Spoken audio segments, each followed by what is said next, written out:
Oke, halo semuanya. Selamat datang di modul keempat pemrograman bahasa C yang berjudul fungsi dan prosedur. Nah, jadi fungsi dan prosedur ini adalah dua hal yang berbeda yang cukup penting untuk dipelajari dan dipahami dalam mempelajari bahasa C gitu ya. Terutama dalam implementasinya nanti ke microcontroller dan lain sebagainya. Oke. Nah, misalkan saya punya kode atau program seperti ini. Di sini di baris pertama ini ada file header ya, seperti biasa. Lalu di baris ketiga di sini ada yang namanya fungsi utama. Ya, seperti yang kita tahu, fungsi utama itu ditulisnya seperti ini. int main kurung buka kurung tutup kurung buka. Lalu di dalam fungsi utama ini ada kode-kode atau ya perintah gitu ya, atau instruksi yang akan dijalankan pertama kali oleh komputer kita ketika programnya dijalankan. Nah, di sini di baris keempat ada variabel ya, deklarasi variabel, ada int a yang nilainya 3, b yang nilainya 5. Lalu di baris kelima di sini ada variabel lagi, int hasil. Hasil ini nilainya a ditambah b. Maka kita tahu hasilnya itu akan bernilai 8 ya, karena a-nya 3, b-nya 5. Nah, lalu di baris ketujuh di sini ada printf. Jadi dia akan menampilkan suatu teks nih. Ya, yang ditampilkan adalah seperti ini yang dalam kutip. Hasil A tambah B sama dengan sekian. Nah, sekiannya ini dia memanggil variabel hasil. Nah, makanya %D nih, karena hasil itu integer. Nah, maka di sini akan bernilai 8 ya. Jadi kalau kita run programnya, nanti yang akan tampil di layar terminal akan seperti ini. Hasil A tambah B sama dengan 8. Nah, tadi saya sempat mention bahwa apapun yang ditulis, kode apapun yang ditulis di dalam int main ini akan pertama kali dijalankan oleh komputer ketika programnya di run. Kenapa saya bilang pertama kali dijalankan? Karena bisa jadi dalam program kita, dalam program bahasa C kita, itu terdapat lebih dari satu fungsi. Jadi bukan hanya fungsi utama yang ada dalam program kita. Seperti apa misalkan? Nah, misalnya seperti ini. Jadi yang selama ini kita tahu kan, kita menulis kode itu di dalam int main atau fungsi utama ya. Nah, ternyata kita bisa membuat fungsi-fungsi yang lainnya yang bukan fungsi utama. Dalam kasus ini, saya beri nama fungsi lainnya itu adalah penjumlahan. Jadi kalau main itu disebutnya fungsi utama, kalau kita tulisnya bebas, nah itu dianggapnya sebagai fungsi lain. Nah, penulisannya juga mirip sama fungsi utama ya. Sini pakai tipenya int, spasi, nama fungsinya bebas. Nah, dalam kurung, nah di sini ada dua parameter nih. Ada int_x sama int_y. Nanti akan dijelaskan ya. Nah, baru kurung buka. Nah, di dalam kurung kurawal ini ada kode yang akan dijalankan oleh komputer ketika fungsi int penjumlahan ini dipanggil. Nah, apa maksudnya dipanggil? Nah, coba kita lihat. Ini programnya masih sama kayak yang sebelumnya ya. Untuk menampilkan hasil penjumlahan dari A tambah B. Kalau sebelumnya kita tinggal tampilin aja ya hasil A tambah B sama dengan sekian dengan variabelnya itu hasil. Nah, hasilnya itu kalau sebelumnya kan A tambah B. Tapi di sini kita manfaatkan fungsi lain yang bernama fungsi int penjumlahan untuk memproses hasil penjumlahannya gitu. Nah, coba kita lihat baris ke-8. Di sini ada int hasil sama dengan, nah kalau sebelumnya kan A tambah B ya. Nah, untuk kasus ini hasilnya itu nilainya itu sama dengan penjumlahan A, B. Nah, apa maksudnya? Jadi, penjumlahan dalam kurung A, B ini dia memanggil fungsi nih. memanggil fungsi yang namanya penjumlahan. Mana fungsi penjumlahan? Ya, ada di bawah sini. Ada di bawahnya main, di bawahnya fungsi utama. Nah, jadi maksudnya hasil ini, variabel hasil ini akan bernilai dengan yang di-returnkan di dalam fungsi penjumlahan.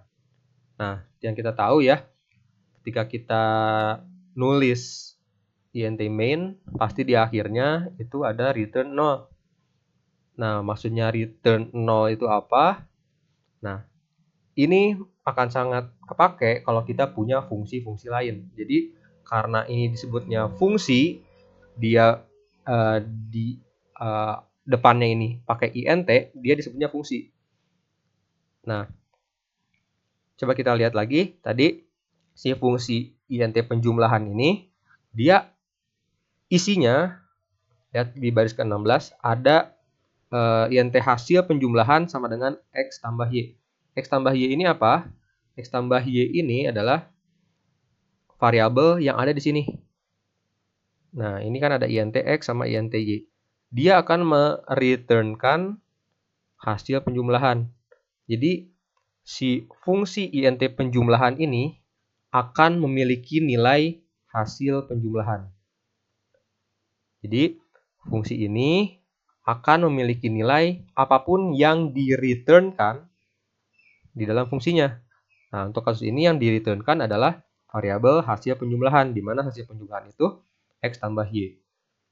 Nah, maka kalau kita lihat lagi ke main, si int hasil ini akan bernilai apapun yang di-returnkan di fungsi penjumlahan a, b.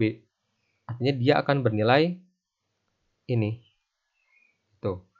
Nah, coba kita lihat apa aja sih yang ada di dalam program ini. Oke. Nah, ini dia. Jadi, baris ke-6 sampai baris ke-13 itu disebutnya fungsi utama atau main function ya. Makanya di sini kata kuncinya adalah main. Dan dari baris 15 sampai 19 ini disebutnya fungsi lain yang kita buat bebas dengan nama bebas gitu ya. Nah, kenapa sih kita perlu yang namanya fungsi lain gitu? Nah, fungsi itu kegunaannya untuk menjalankan sebuah tugas tertentu gitu ya. Dalam kasus ini, si fungsi int penjumlahan ini menjalankan tugas sebagai untuk memproses penjumlahan gitu.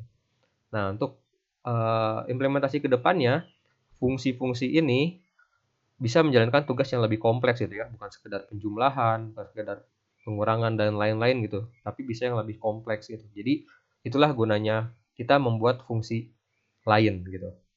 Nah, kalau kita lihat di baris ketiga nih, ada yang baru kita lihat nih, yaitu int penjumlahan int x, int y. Nah, ini itu disebutnya prototype fungsi. Kenapa kita perlu menuliskan prototype fungsi di baris ketiga ini? Karena kita memiliki fungsi lain yang namanya penjumlahan. Itu di sini. Karena kita menuliskan si fungsi penjumlahan ini di bawah int main, maka kita perlu menuliskan prototype fungsinya. Jadi ibaratkan prototype fungsi ini sebagai deklarasi gitu, bahwa di dalam program ini kita memiliki fungsi yang namanya int penjumlahan dengan parameternya x, y gitu. Nah, sini juga ada beberapa hal. Di baris keempat, di sini ada deklarasi variabel ya. Deklarasi variabel i yang berarti data integer, tapi di sini dituliskan di luar int main. Nah, maka si int i ini disebutnya sebagai variabel global. Kenapa? Karena variabel i ini dia bersifat global. Dia bisa dipakai di fungsi manapun. Mau di fungsi main atau fungsi utama maupun fungsi-fungsi yang lain. Jadi bisa jadi di dalam program ini kita punya lebih dari 2 fungsi kayak gini gitu. Bisa jadi nanti ada fungsi pengurangan gitu ya dan lain-lain. Nah, jadi si i ini bisa dipakai di manapun, di fungsi manapun. Sedangkan di baris ke-7 ada int a dan b gitu ya yang punya nilai 3 dan 5. Dia disebutnya variabel lokal. Karena dia dituliskan di dalam int main. dituliskan di dalam fungsi utama. Maka dia hanya bisa digunakan di fungsi utama itu saja gitu. Dia hanya bisa digunakan di mana dia dituliskan gitu. Nah, dia jadi nggak bisa digunakan di dalam INT penjumlahan gitu, A sama B-nya. Nah, lalu baris ke-8 nih, si penjumlahan ini kan disebutnya pemanggilan fungsi ya. Artinya si hasil ini akan bernilai apapun yang di-returnkan di fungsi penjumlahan. Nah, tapi dalam kurung, ada dalam kurungnya nih, A, B. Nah, A, B ini disebutnya parameter aktual. Parameter aktual itu adalah parameter atau dalam kasus ini A sama B itu variabel ya. Nah, A ini variabel, B ini variabel. Artinya variabel A sama B ini akan dikirim ke fungsi penjumlahan. Gitu. Nah, ketika dikirim ke fungsi penjumlahan, dia akan menyesuaikan nih, tergantung yang ada di fungsi penjumlahan. Kalau kita lihat di fungsi penjumlahan ini, parameternya jadi INTX, INTY. Sebelumnya kan A, B ya. Nah, ini nggak masalah nih. Kita ubah di sini. Artinya si A ini yang ada di main function ini, dia asalnya A, ketika dikirim ke fungsi penjumlahan, dia akan berubah menjadi X. Jadi X ini secara tidak langsung bernilai 3. Nah, B ini ketika dikirim ke dalam fungsi penjumlahan, dia akan berubah menjadi Y. Berarti secara tidak langsung, Y ini bernilai 5. Tuh. Nah, lalu baris 12, di sini ada return value ya. Nah, kalau return value yang dituliskan di fungsi utama itu menandakan bahwa programnya berhasil dijalankan gitu tanpa error. Makanya return 0. Nah, di baris ke-15 di sini ada parameter formal. Kalau tadi di pemanggilan fungsi nih yang baris ke-8 ini dia disebutnya parameter aktual, dia langsung variabelnya nih A, B. Tapi kalau di bagian fungsi penjumlahannya ini, fungsi lainnya ini, dia sebutnya parameter formal dan harus disertakan dengan tipe datanya. Gitu.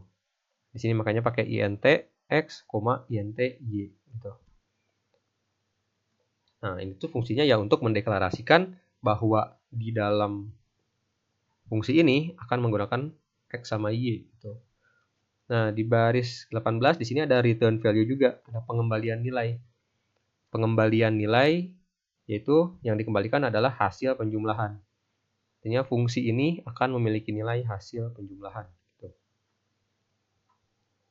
Nah, lalu ada soal, coba kita kerjakan. Buatlah program untuk menghitung volume sebuah balok menggunakan fungsi. Nah, gimana caranya? Coba kita ke VS Code. Oh ya, tampilan yang bakal nanti di VS Code-nya ya, di layar terminalnya bakal seperti ini. Jadi ada teks masukan panjang titik 2, lalu di sini dimasukkan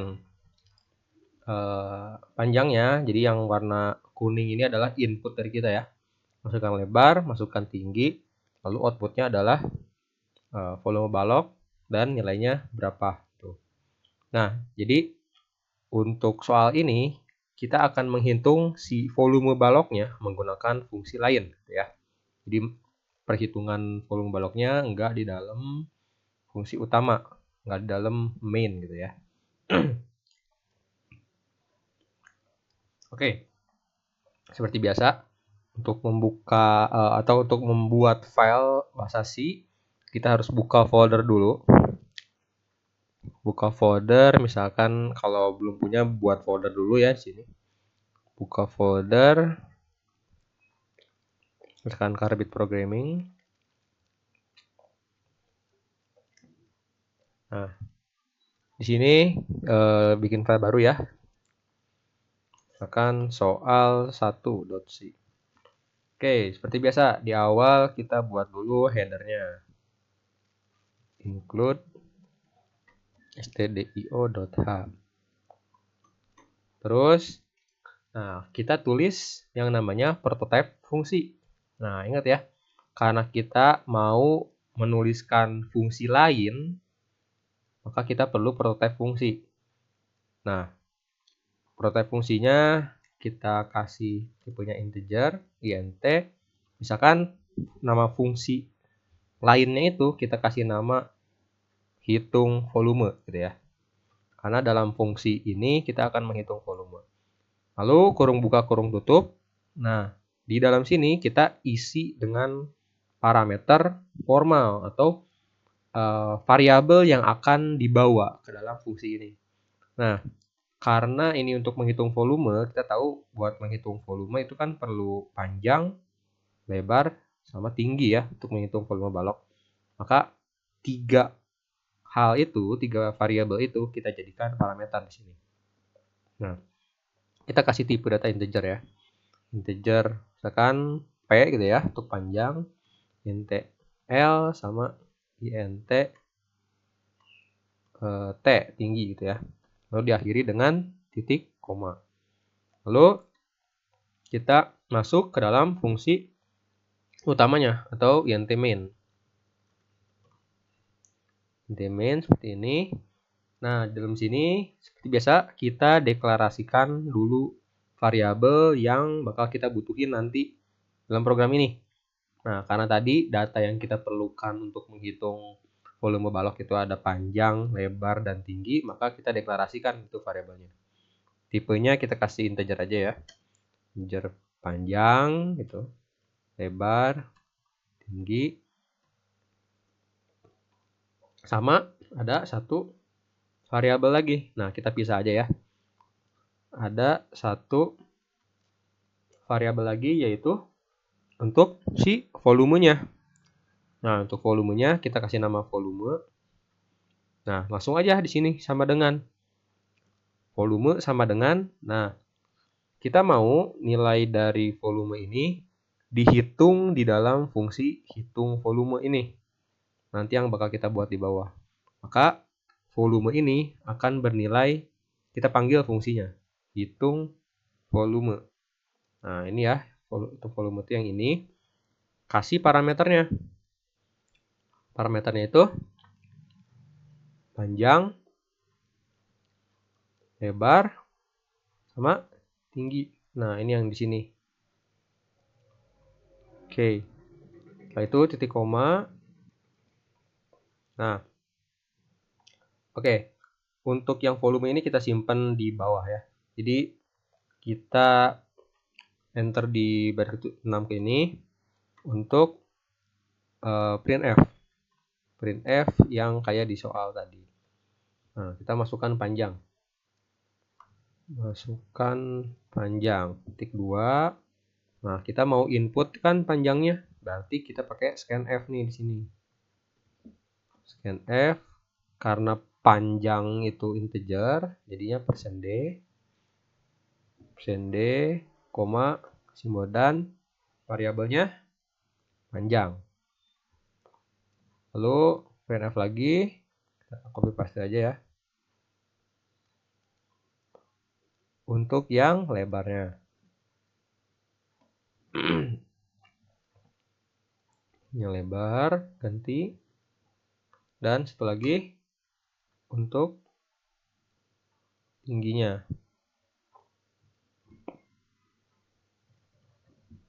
Variabelnya jangan lupa diubah. Tinggi. Nah, baru ini tulis rumusnya, tulis si int volumenya di bawah ya. Sorry. Nah, kita deklarasikan. Jadi deklarasi variabel itu nggak mesti di atas ya. Bisa di mana aja. Int volume dengan nilainya itu nanti akan dihitung di dalam fungsi yang namanya hitung volume dengan 3 parameter ini. Nah, ini kan panjang itu yang ini yang udah kita inputin, lebar ini, tinggi ini. Nah, setelah ini baru kita tampilkan hasilnya. Kita printf di sini.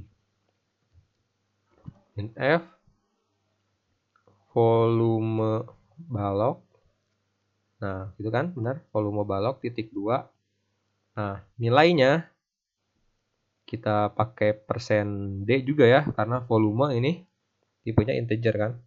Persen %D, baru kita panggil variabelnya volume. Nah, sampai sini programnya masih belum beres ya, karena kita belum buat fungsi si hitung volume ini. Nah, maka kita buat fungsi hitung volume ini di bawah int main, di luar int main, di luar fungsi utama ya. Kita buat di sini. Kita tulis lagi kayak gini yang udah ditulis di prototype. int hitung volume dalam kurung. Nah, sama parameternya ya. int p, int l, int t. Lalu bedanya kalau tadi di atas itu titik koma, kalau dalam fungsinya kita pakai kurung kurawal ya. Sama kayak yang main aja gini. Nah, baru di dalam sini kita lakukan proses perhitungan untuk volumenya. Nah, artinya kalau mau menghitung volume, kita butuh tempat atau variabel untuk menampung si volumenya. Kita tulis int lagi. int disingkat aja misalkan v. V sama dengan P dikali L dikali T. Nah, kenapa bukan panjang kali lebar kali tinggi? Karena panjang lebar tinggi ini adanya di dalam int main.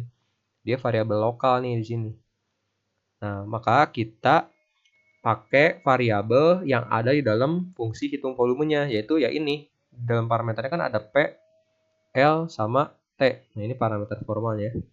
Nah, maka kita gunakan variabel ini. P, L, sama T.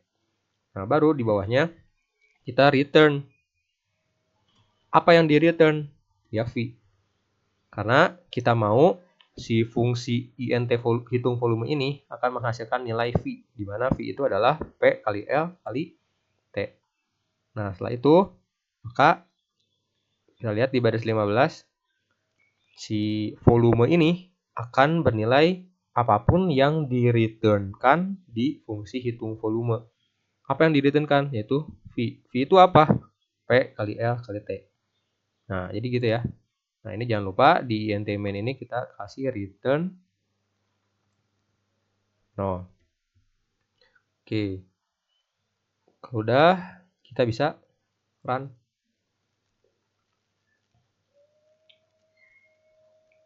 Nah, di sini kita masukkan panjangnya, ikutin yang tadi. 10, 5, sama 4 ya. 10, 5, 4. Nah, maka volume baloknya di sini 200, bener ya. Nah, jadi kita review lagi. Kita memanfaatkan fungsi lain, di mana di sini nama fungsinya itu hitung volume, untuk menghitung volume gitu. Kenapa sih nggak langsung aja gitu kita tulis rumusnya di sini gitu, kayak misalkan int volume sama dengan P kali L kali T, kan gini sama aja gitu. Atau ini tulisnya panjang ya. Panjang, lebar, tinggi. Nah, kenapa nggak gini aja gitu? Nah, ini sebenarnya bisa aja. Cuman itu dia yang tadi saya mention, bahwa fungsi lain yang kita buat ini, dia bisa menjalankan fungsi atau tugas yang spesifik gitu. Tugas khusus yang lebih kompleks dari sekedar menghitung volume gitu. Nah, maka untuk soal ini, kita yang sederhana aja ya untuk menghitung volume balok. Jadi kayak gini. Oke, kita lanjut. Nah, kalau tadi kan kita menulis fungsi lainnya, dimana nama fungsinya itu int penjumlahan, itu fungsi penjumlahan. Kita nulisnya di bawah atau setelah int main. Jadi penulisannya itu setelah fungsi utama. Nah, kita juga bisa menuliskan si fungsi lainnya ini atau fungsi penjumlahan yang ini di sebelum int main. Nah, jadi kayak gini. Jadi int main-nya ada di bawah nih. Nah, bedanya apa? Kalau udah dipindahin ke atas kayak gini, dia nggak perlu lagi yang namanya prototype fungsi yang ini di baris ketiga. Karena dia udah ditulis duluan di atas si fungsi lainnya ini. Gitu. Nah, ini hasilnya akan sama aja ya. Nah, kalau tadi tentang fungsi, seperti yang kita tahu ya, kalau kita misalkan nulis program itu kita pakai int main gitu. Kurung buka, kurung tutup, kurung buka. Nah, maka kalau kita punya program kayak gini, dia bakal nampilin hello carbit gitu ya. Nah, mungkin ada yang bertanya-tanya juga, kenapa sih harus ada return 0 gitu. Nah, ternyata penulisan fungsi utama itu nggak hanya cuman int main kayak gini aja. Kita juga bisa nulis dia jadi void main. Nah, bedanya kalau udah jadi void main, dia nggak perlu lagi pakai return 0. Karena dia nggak harus, kalau void itu nggak harus mengembalikan nilai. Nah, inilah yang disebut dengan prosedur. Nah, jadi kalau fungsi itu dia pakai tipe data nih di depannya, dan di akhirnya dia akan mengembalikan nilai, punya return value. Tapi kalau prosedur, dia diawali dengan void, dan nanti pada akhirnya dia gak akan mereturnkan sesuatu gitu. Karena void ini merupakan tipe data khusus gitu ya, yang tidak memiliki nilai kembalian apapun. Nah, kalau int main ini kita sebut dengan fungsi utama, apakah void main ini disebut prosedur utama? Kalau secara makna, secara definisi gitu ya, memang betul gitu. Yang diawali dengan void dan tidak ada return-nya itu disebut prosedur. Tapi kurang tepat rasanya kalau kita sebut void main itu prosedur utama, karena bagaimanapun main itu fungsi utama gitu.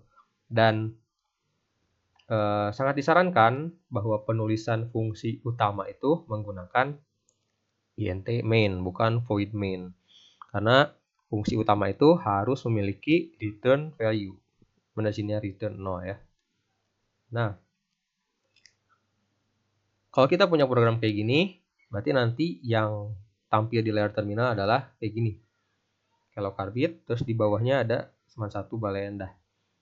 Nah, sinilah kita bisa manfaatkan si void ini ya, atau prosedur ini.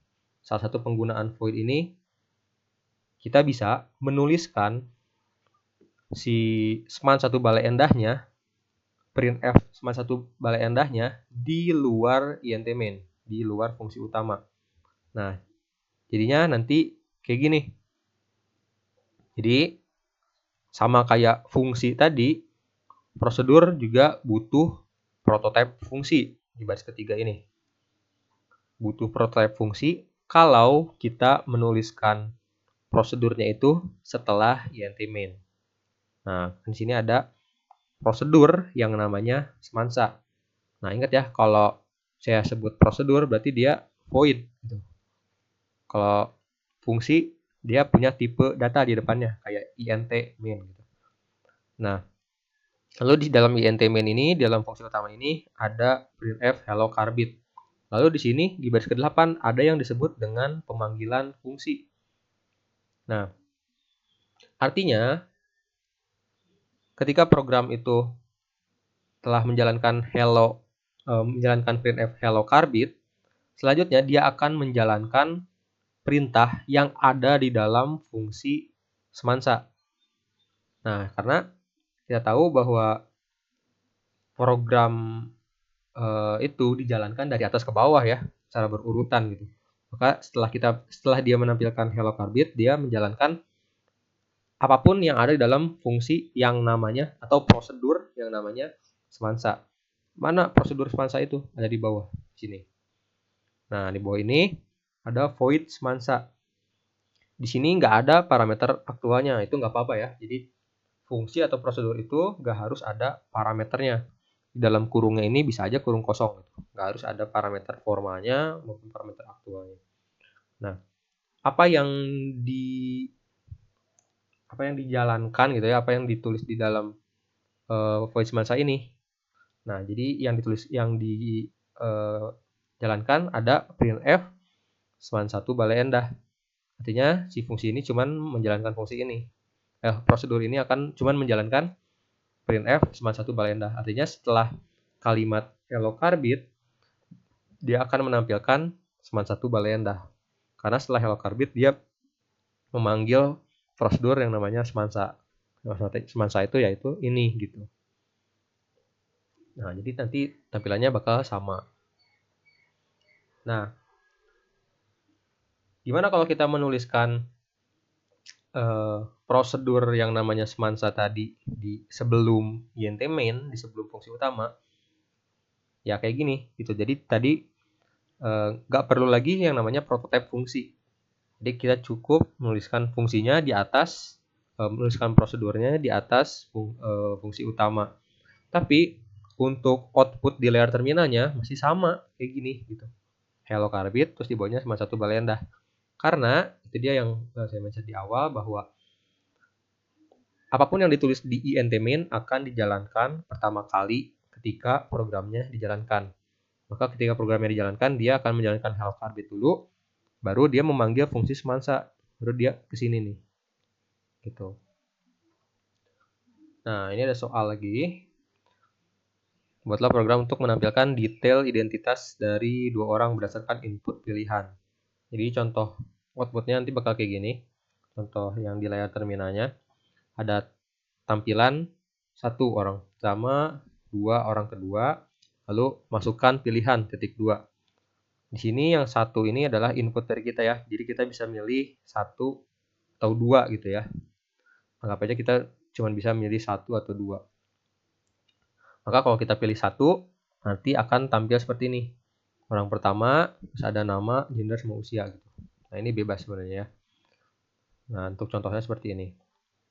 Oke, kita coba buat di Visual Studio Code. Kita buat file baru, soal 2.c.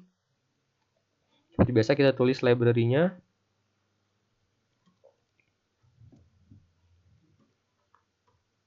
Lalu kita buat prototype fungsinya. Nah, prototype fungsinya nama prototype fungsinya itu kita kasih nama si prosedurnya. Misalkan untuk menampilkan orang pertama, kita kasih nama dia orang pertama gitu ya. Void orang pertama, kurung tutup, koma. Nah, untuk menampilkan si orang kedua, kita kasih nama dia orang kedua.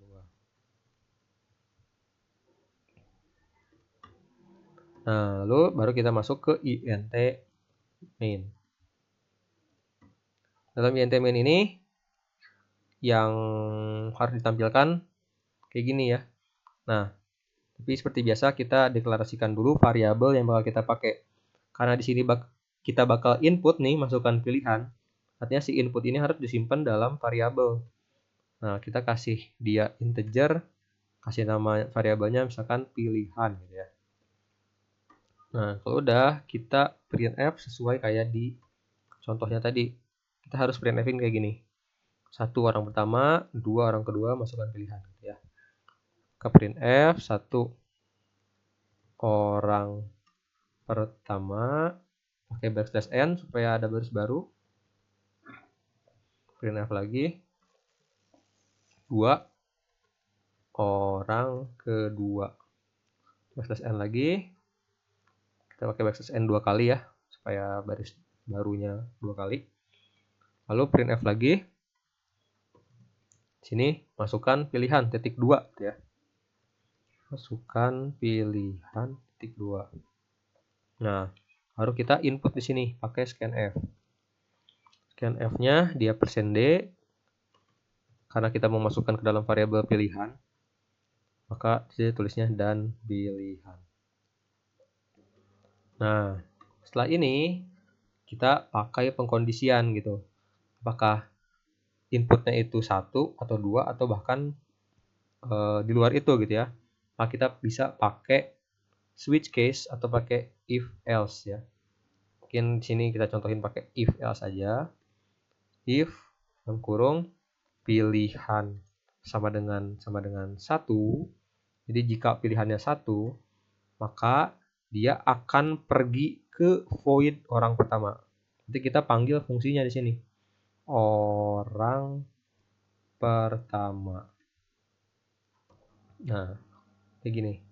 Lalu kalau 2 berarti else if pilihan sama dengan 2, maka dia akan masuk ke dalam prosedur orang kedua. Jadi pada intinya prosedur itu fungsi juga gitu, tapi tidak mengembalikan nilai gitu ya. Jadi sorry kalau saya kadang bilang fungsi, kadang bilang prosedur gitu ya. Nah, pilihan 1 udah, pilihan 2 udah. Gimana kalau dia milihnya di luar itu gitu? Nah, kita kasih kondisi else. Kurung buka, kita kasih printf aja. Pilihan tidak valid gitu ya. Atau pilihan tidak ada gitu. Ya, kalau inputnya itu 3, 4 gitu kan nggak ada di pilihan, maka kita kasih output kayak gini, pilihan tidak ada. Nah, setelah ini baru, oh ya di akhirnya kita kasih return 0 dulu ya. Setelah ini baru kita buat fungsi atau prosedur orang pertama sama orang kedua. Kita tulis di sini. Void orang pertama, kurung buka. Nah, apa yang ditampilkan di void orang pertama? Ya, ikutin aja ya yang di soal tadi. Yang ditampilkan adalah kayak gini. F orang pertama backslash n. Nah, mungkin ini di skip aja ya. Nah, jadi kayak gini. Untuk si prosedur orang pertama ini, dia akan menampilkan teks seperti ini. Orang pertama backslash n, nama. Nah, ini backslash n juga di akhirnya, gender, dan usianya. Nah, kita sekarang buat untuk yang orang keduanya. Orang keduanya bisa kita copy paste aja, void orang kedua gitu ya. Kita tinggal ubah-ubah ininya aja ya. Nah, misalkan jadinya kayak gini. Untuk yang orang kedua, data-datanya seperti ini. Nah, maka udah beres gitu. Kita coba run. Sorry. Sini ada. Sorry, kita ulang lagi karena tadi keblok ya ininya.